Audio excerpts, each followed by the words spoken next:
lihat nanti mungkin 2 bulan 3 bulan sekarang yang bisa cerah kelihatan lagi. Pak, ini kan IHSG anjlok Pak setelah sama rupiah juga Pak melemah. Bukan. Dari sebelumnya ada gejala perlambatan ya Pak. Tapi belum ditangani dengan cepat. Nah sekarang pesannya disuruh diperbaiki dengan cepat. Indikatornya apa itu Pak? Indikatornya? Karena pertumbuhan ekonomi. Ya. Pak, ada komunikasi dengan Bu Menkyu nggak Pak? Ya? Udah ada komunikasi dengan Bu Belum. Menkyu? Habis ini saya mau ke Kementerian Keuangan melihat di sana seperti apa. Langsung Ini juga saja, Pak. kaget, ini kan kagetan juga. Tadi saya dikasih tahu baru mungkin jam 12:30. Kalau dalam Saya pikir saya ditipu. Saya cek telepon nomornya telepon bener apa enggak, ternyata saya klik kebetulan baru saya berani datang. Berarti belum ada komunikasi sebelumnya Pak ya terkait jabatan ini Pak? Seperti apa nggak Pak? Nggak ada, tapi kan kalau dengan Pak Ferry saya sudah kenal lama, jadi nggak masalah harusnya untuk komunikasi dengan Bank Indonesia. Kita menjadi Menku sejak tanggal berapa Pak? Gimana? Diminta menjadi Menkyu sejak tanggal berapa Pak? Sejak hari ini. Sejak hari Jadi ini Pak? Baru tadi mendadak Ada Pak. diskusi ekonomi terlebih dahulu Pak dengan Presiden sehingga Bapak dipilih menjadi Menko yang baru. Kan waktu saya saya presentasi di sana. Mungkin kelihatan saya cukup jago kelihatannya. Pak, Tapi sebelum hari ini khusus apa nggak ada. Beberapa kali aja diskusi ekonomi, tapi nggak baru-baru ini sekarang. Pak, kalau dalam Bu Sri Mulyani apakah sering Ya, IHSG anjlok dan rupiah juga melemah Pak? Rupiah juga melemah Pak. Setelah nanti kan mungkin meyakinkan pasar seperti apa? ini selama ini ada perlambatan ekonomi yang karena berbagai hal dan keributan Kamera, Pak. Kamera, Pak. Sebagian masyarakat mungkin ngerasa Pak, izin Pak, kamera Pak. nah sekarang kita balikan dengan cepat dalam 2 minggu pasti akan tahu. Kalau IHSG anjlok biasa mungkin takut, tapi kan saya lama di pasar, saya 15 tahun lebih. 3 bulan selesai itu ya? Iya. Wah, dia ngasih angka tinggi banget, gede juga saya bilang. Saya bilang betapa kita reach, kita capai yang 8% itu. Dia bilang jangan lama-lama secepatnya. Ya, kita cobalah. Ini kapan disampaikan Presiden? Tadi. Barusan setelah pelantikan dan meeting di sana dengan Target 8% ini mau dicapai kapan sih Pak? Ya. Dari Bapak sendiri 8% yang rasional untuk dicapai berapa lama lagi? Kalau sebagai ekonom ya, tahun ini 8% mungkin agak sulit. 2 tahun, 3 tahun ke depan ada peluangnya dicapai. Gini, yang penting gini, kita balikin arah ekonomi yang melambat menjadi lebih cepat dulu. Let's say ke arah 6% lebih dalam waktu tidak terlalu lama. Habis itu kita bangun yang lain biar pertumbuhannya bisa lebih cepat lagi. Berat gak sih Pak dituntut sama Presiden Pak untuk secepat mungkin? Ya, Berat gak sih Pak? ya saya deg-degan berat banget. Tapi dia pikir, wah, pokoknya presiden cukup agresif itu. Tapi strategi-strateginya sudah disiapkan Pak untuk mencapai itu Pak. Saya sudah 25 tahun jadi ekonom, 10 tahun lebih jadi Kamera, Pak. SBY, 5 tahun jadi Komite Ekonomi Nasional, berapa tahun di KSP, terus membantu Pak Jokowi juga dalam mengatasi krisis 2020 COVID. Jadi saya di samping Pak Jokowi persis waktu itu. Jadi kalau Anda tanya pengalaman saya, apakah saya cukup tahu? Amat tahu. Jadi Anda nggak usah khawatir. Jadi optimis Pak untuk kenaikan tersebut Pak. Optimis. Jadi masa depan kita akan cerah. Domestic demand kita kuat. Asal kita kendalikan dengan baik, kita bisa tumbuh dengan baik. 90% domestic demand. Masa kita takut? Apalagi kalau aja nggak jelek-jelek amat sekarang. Pak, jadi hari ini nanti dengan langsung Bu Sri Mulyani sertijab apa apakah gimana Pak? Hah? Hari ini langsung sertijab langsung Saya ke nggak Menkyu? tahu. Saya langsung dilantik. Saya akan ke kantor Menkyu sekarang. Tapi ada Bu Sri bagaimana, Mulyani Pak di kantor Kemenkyu ini Pak. Ya, temu sama Bu Sri Mulyani Pak di Kemenkyu. Saya nggak tahu, yang saya dengar ada beberapa wamen di sana, ada beberapa dirjen nunggu saya di sana. Mungkin mau nggak ada, hubungin saya. Pak, jadi Saya nggak tahu. Dan saya baca cari. Tapi Pak, belum jadi indikator WA atau telepon pengobatannya gitu. apa aja Pak? Konsumsinya. Sebenarnya gini, Anda banyak menyaksikan kan apakah angka triwulan kedua pertumbuhannya betul 5,12%, itu betul sekitar segitu. Tapi sejak bulan Mei, Juni, Juli, Agustus kesini ada indikasi ada sesuatu yang nggak lancar sehingga ekonomi cenderung melambat di triwulan ketiga. Itulah makanya ketika ada demo sedikit orang gampang terpacu.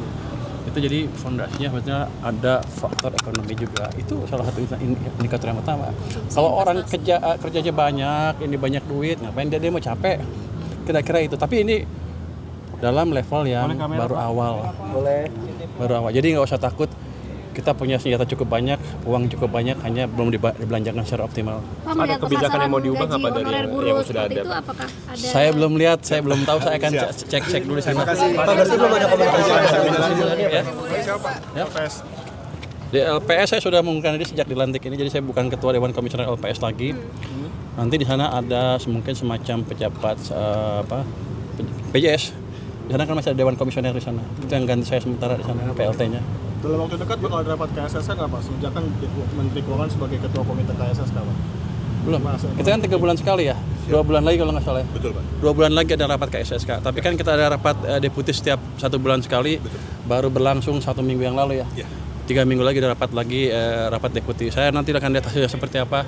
Dan kalau perlu ikut, saya ikut dengerin seperti apa. Yang penting kita akan cari secepat mungkin cara untuk menghidupkan ekonomi lagi. Bukan sekarang mati ya. Agak melambat, kita Presiden ingin lebih cepat lagi pertumbuhannya. Dan untuk merilis APBN kita kan beberapa kali ini ditunda Pak sama Bu Sri Mulyani Pak. Ini apakah setelah 2000 tahun depan? maksudnya Per bulan Pak. bulan ini Laporan kinerja APBN sekarang. Oh, saya nggak tahu, saya akan cek dengan teman-teman di Kementerian Keuangan. Yang jelas memang kalau nanti ada lambat penyerapan, kita akan bentuk tim khusus yang mempercepat penyerapan anggaran seperti dulu di zamannya SBY ada, di zaman Jokowi awal juga ada. Jadi itu problem yang biasa kita alami dan kita sudah tahu gimana memperbaikinya. Pak, untuk mempercepat ekonomi, maksudnya mau dikasih stimulus atau apa enggak. Pak? Yang tadi Ini Bapak mau tahu bilang. rahasianya? Ya mungkin dari kebijakan apa Pak ya? Untuk tadi kan minta 2-3 bulan sudah ada hasil.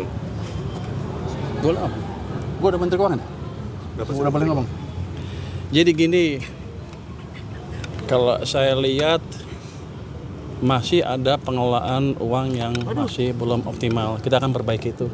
Jadi walaupun anggarannya misalnya nggak keserap, kita akan pastikan dananya tidak mengganggu sistem perbankan kita. Itu yang kita kerjakan nanti. Jadi nggak usah khawatir. Pengalaman ini udah kita kerjakan tahun 2021, 2020, 2015, 2008, 2009. Jadi Anda nggak usah takut. Saya di sana pada waktu semua peristiwa itu. Pak, udah koordinasi Lengkapnya dengan nanti di wakil Kemenkyu menteri, aja, wakil Bapak, menteri Ibu? juga? Belum, saya baru ke kementerian nih, bos saya nih sekarang yang baru. Lengkapnya di Kementerian Keuangan Bapak Ibu. Ya, makasih ya. Terima kasih. Selamat ya Pak. Government spending Pak. Pesan dari Pak Prabowo tadi Pak. Mungkin Pak, pesan-pesan yang disampaikan oleh Pak Prabowo tadi. Pesan-pesan, pokoknya kamera Pak. ciptakan pertumbuhan ekonomi yang baik, sejahterakan rakyat semaksimal mungkin. Kita nggak boleh gagal dengan program kita menyejahterakan rakyat kita. Dan itu yang akan saya kerjakan. 8% targetnya bagaimana Pak? Nah, kalau Anda berdoa bisa lah. Tapi itu bukan suatu yang mustahil, itu mesti yang dikejar. Kenapa? Kalau tumbuh 5 terus, kita nggak bisa jadi negara maju. Untuk negara maju itu kayak Jepang, Korea, Cina, ada periode yang panjang tumbuhnya double digit. 8% kelihatannya optimis, terlalu optimis. Tapi kalau didesain dengan baik, masih bisa. Karena selama 20 tahun terakhir ini, mesin kita timpang. Zaman Pak SBY, Pak di depan Pak. zaman Pak SBY yang jalan mesin private sector lah kira-kira. Dengan kredit tumbuh cepat, tapi pemerintahnya belum optimal. Zaman Pak Jokowi, pemerintahnya bangun infrastruktur di mana-mana, private sektornya agak mati, kreditnya hanya tumbuh 7% rata-rata. Nah, ke depan kita akan hidupkan dua-duanya. Jadi dengan itu 6-7% nggak terlalu susah. Dua-duanya maksudnya swasta dan pemerintah. Swasta dan pemerintah. Pak, soal burden sharing sama BI kemarin kan lagi itu gimana tanggapannya? Lengkapnya nanti. Nah, nanti saya cek lagi. Saya belum dengar kalau yang itu. Kalau ini kan ekonomi umum saya bisa. Terima kasih ya. Tapi keterbukaan informasi kinerja APBN tiap bulan bakal dilakukan lagi Pak. Anda ketemu saya kan ekonom. Nanti itu udah. Nah, ekonom asli nih. Nanti saya ketemu dengan lo itu mungkin malu-malu. Kalau sekarang enggak. Saya nggak tahu malu. Kemarin kan sempat APBN kita banyak diundur gitu Pak. Banyak. Nah, saya nggak tahu. Selama ini saya hanya ngurusin LPS nunggu bank bangkrut dan kemungkinan bagus. Di zaman Bapak akan rutin sebulan pasti gitu Pak. Kita keluarkan apa adanya, kelemahan kita perbaiki. Penguatan penerimaan negara Pak, penerapan pajak baru nggak Pak? Enggak tahu saya Menurut Bapak untuk menambah saya diskusi dulu ke teman-teman dengan di keuangan. Menurut saya pribadi selama ini nggak usah. nggak usah ada pajak baru gitu Pak? Nggak usah, yang penting ciptakan. Ini kalau dengan sistem yang ada pun, kalau pertumbuhannya bagus, Anda misalnya anggap tax to GDP ratio-nya konstan, income-nya kenceng juga kan. Jadi situ jadi nanti. Oke. Terima kasih, Pak Purba ya. Selamat Pak Menkeu. Kamera Pak.